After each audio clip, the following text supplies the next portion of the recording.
Mr. Chairman, ladies, gentlemen, friends and colleagues, who I have to say look absolutely stunning today, by the way. Really amazing. I think considering this is a vote of thanks, I should start by actually thanking everybody who has taken some sort of part in organising this graduation ceremony. Year after year, it's just more spectacular, and the music was absolutely fantastic. So I think a round of applause for all those who organised this today would be worthwhile.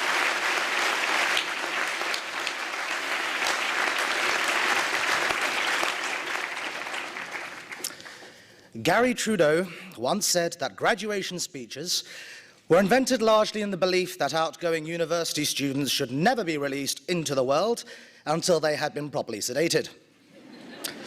Throughout my year here as your co-president for Finance and Communications, I've been trying desperately to muster up the courage to write a speech that would, in true SOAS tradition, buck this trend.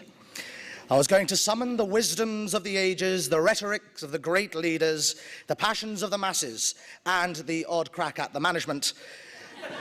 But time passes very quickly indeed, and 24 hours to go before this graduation ceremony commenced, I had achieved absolutely nothing.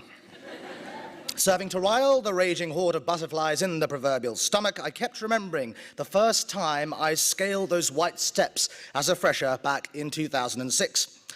Pangea had not yet split as I queued that golden mile to enrollment. What could I possibly say to serve justice to all that time spent slaving away in the library over 5 dots and squiggles, that meant 50,000 words in translation, or to the moments watching the pale London dawn blind the screen of my laptop, inducing the realization that that essay was not going to be handed in at 1600 hours, or the precious time spent in the bar during the twilight of closing time, time after time, avoiding both of the above. So I decided to do what all of us here have done in our hardest hours, with impending doom gathering mass this side of the horizon, and the quest for knowledge turning into the battle forevermore. I consulted the sage and the oracle, the tomb of all memory and the tome of all that is to be. I logged onto Facebook.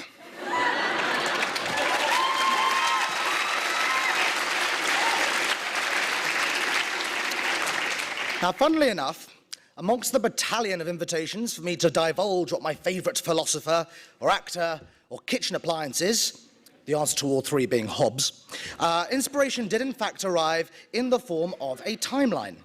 For I remembered a phrase I learned sometime in the last 6 years here, perhaps in a literature class or possibly in a poetry reading in a particular bar in Damascus, or maybe one of the visiting academics of the University of Smoking area verbally vomiting it on me at some point. Either way, Khalil Gibran had written, "If in your thought you must measure time into seasons," translators' boxes arranged down a thin blue vertical line, "let each season encircle all the other seasons, and let today embrace the past with remembrance and the future with longing."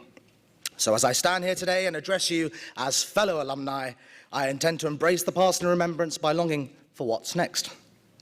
Now, once the sandwich tables outside have been ravaged, the PIMS tent has been pillaged, and the mortar balls rocketed, at some point in the next day or so, you too will start thinking about the future. What is next? Where am I going? Who am I going to meet? Was this whole thing just a massive waste of time and money? And how on earth does one actually get to this supposed Japanese roof garden we have?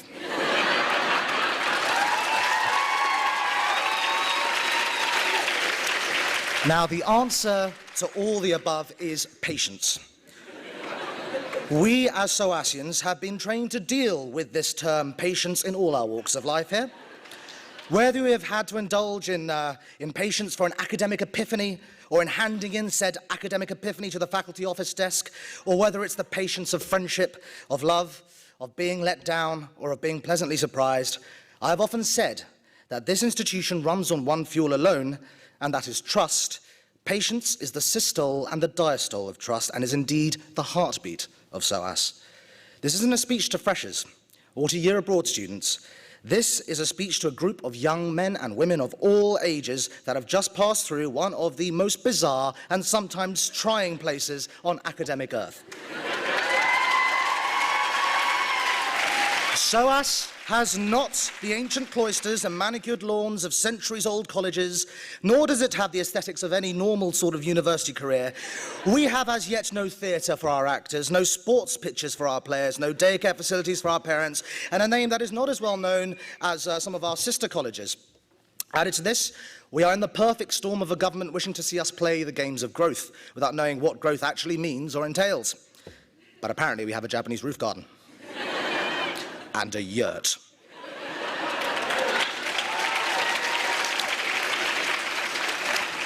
All this has required patience for the mass of burgeoning intellectuals you are to get to where you are here today. However, I said yet, because this university is on the horizon of something special. Yes, we are working on our student experience, our estate, our brand, our place in the league tables, our registration systems, our food, our drink, our shoe size, etc. But that's all secondary at the very most. For what will bring the biggest change to our alma mater is you.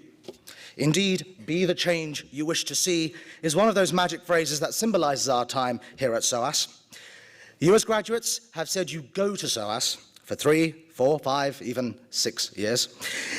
You now say you went to SOAS. And you shall say this for the rest of your lives. Students at other universities in your position will forever rely upon an institution to bolster their confidence, but this institution relies on you. And that's the way it really should be. Sitting in this room here today, we can and must have all the confidence of seeing a future Secretary General of the United Nations, or founder of the most successful microfinance firm of the 21st century, or the solutions to the world's longest wars or bitterest famines. Considering a lot of you are from the Faculty of Languages and Cultures, we may even have a couple of bankers. But wherever you go, and whatever institutions you may be a part of, you take SOAS and its reputation with you.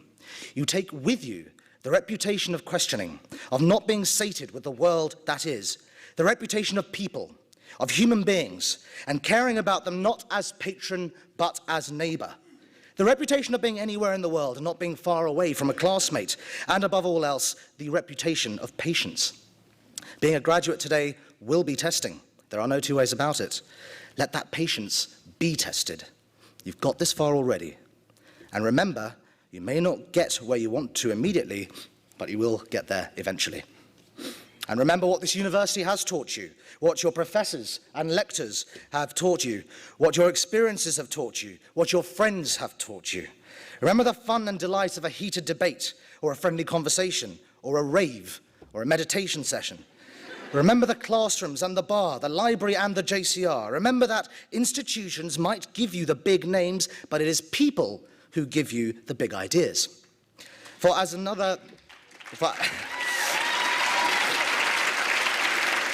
Indeed, another aging timeless poet had once stated, "You can't always get what you want. But if you try sometimes, you just might find you get what you need." Let all these memories encircle each other and embrace the future longingly.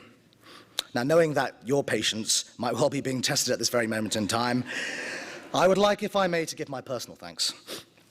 As one of the co-presidents of the union, I'd like to thank my fellow executive officer members for their time and patience through what has been a particularly difficult year. I'd especially like to thank my co-president for welfare and education, Ariana Tassinari.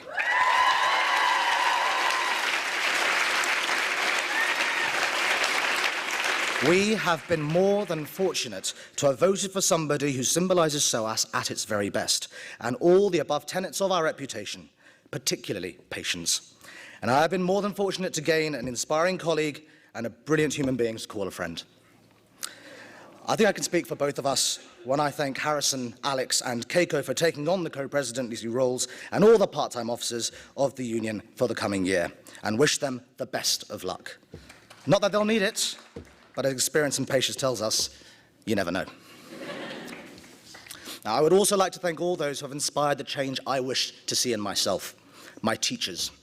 I entreat them to remember the responsibility and power they have in empowering us through knowledge, and I thank them for having done this with me. Finally, I would like to thank SOAS for making me move grand pianos through small doors in the dead of night, for making me cautiously embrace life outside old comfort zones and create new ones, for teaching me more than books could, and for giving me more friends than I could ever say goodbye to. And so, as you reach the zenith and look over the edge, remember one more thing. There's a little blue statue of a man sitting by the side of SOAS, currently in a glass box covered in not so pretty yet temporary buildings. His name was Tiruvalluvar, a great Tamil poet and philosopher once, and as he sat and continues to sit there patiently for us to make him proud, he symbolizes the patience we need as we leave this place, for he once wrote, "Learn thoroughly whatever is to be learnt, then let the conduct be worthy of this learning." I end unabashedly with something someone said to me on that first day by those white steps in 2006. And I hope you remember it as you too embrace the past with remembrance and the future with longing. May God bless and keep you always. May your wishes all come true. May you always do for others and let others do for you. May you build a ladder to the stars and climb on every rung, and may you stay forever young. Make each other proud to have shared this place. Be happy and go build those ladders, friends. Good luck and Godspeed, SOAS class of 2012.